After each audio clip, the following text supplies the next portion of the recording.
अस्सलाम वालेकुम की हाल जे तुसीं बिल्कुल ठीक होवोगे।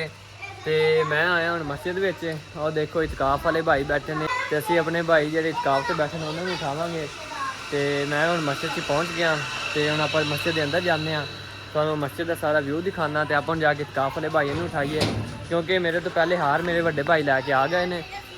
तो इस वजह तो करके हुण आपां इतकाफ वाले नूं उठावांगे इंशाअल्लाह। मस्जिद में पहुँच आया तो दिखाने तुहानूं बाकी सारे आ गया तुहानूं दिखाइए जेडे भाई इतकाफ से बैठे ने उन्होंने अज हार भी पाने ने इतकाफ तो भी उठाना उन्होंने देखो 10 दिन अल्लाह ताला की रजा वास्ते मस्जिद में इतकाफी बैठे ने।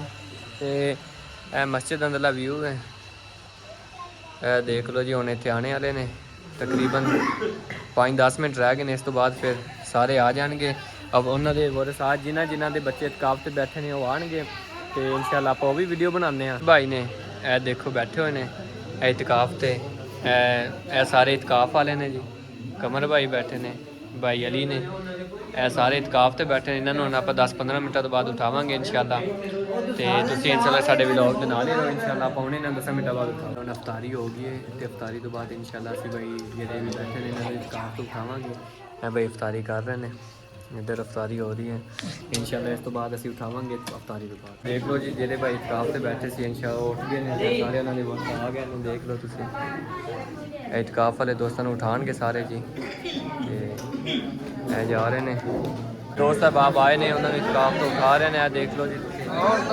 बाकी दोस्त देख सकते हो जी सारे इतकाफ तो उठा रहे हैं। आज चंद नज़र आ गया जो दोस्त इतकाफ से बैठे से उन्होंने इतकाफ तो उठा रहे हैं। तो कल इंशाअल्लाह इधर किधर अदा की जाएगी तुम देख सकते हो बहुत ज़्यादा आवाम मस्जिद में इतकाफ तो बैठी थी तो उन्होंने उठाने वास्ते उन्होंने वरसा आ गए हैं जो भी सी उन्होंने वरसा सारे उन्होंने इतकाफ तो उठाने वास्ते आ गए हैं तुम देख सकते हो जी। उन्होंने वरसा उन्होंने इतकाफ तो उठा रहे हैं जो भी बैठे से इतकाफ से उठा रहे हैं सारे उन्होंने दोस्त बाप आए ने उन्होंने इतकाफ तो उठा रहे हैं देख लो जी।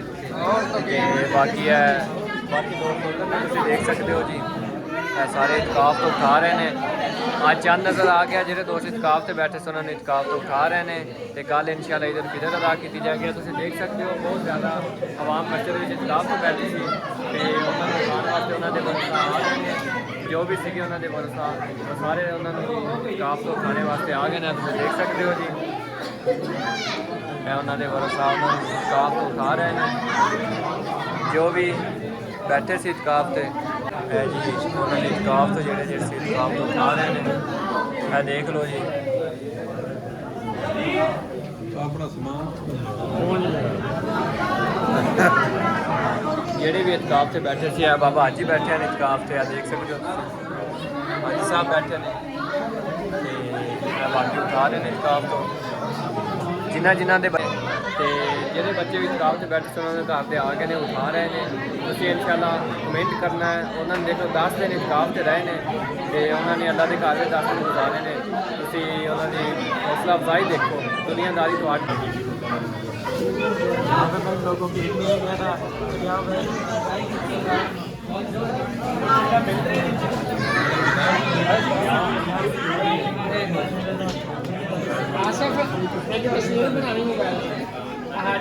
भाई इतकाफ से बैठे से इंशाअल्लाह हम उठ के आशिफ भाई ने या सैम भाई ने इजाज भाई ने देखो तुम इतकाफ से बैठे से हम इंशाअल्लाह जा रहे हैं तो कल हम ईद की तैयारी करेंगे।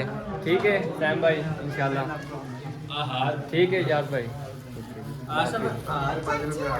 जेडे दोस्त इतकाफ से बैठे से उन्होंने इतकाफ तो उठा के आ गया और सारे दोस्त अपने अपने घर चले गए हैं क्योंकि उन्होंने घर भी मेहमान आए बैठे ने मुख्तलिफ उन्होंने मिलने ने।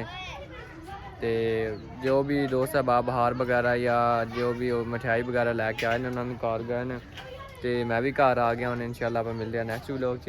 तो उम्मीद करने जनाब तुहानू साडा व्लॉग पसंद आया होगा जिस तरह साडे व्लॉग नूं देखदे हो मुहब्बत करदे हो तुहाडा बहुत शुक्रिया।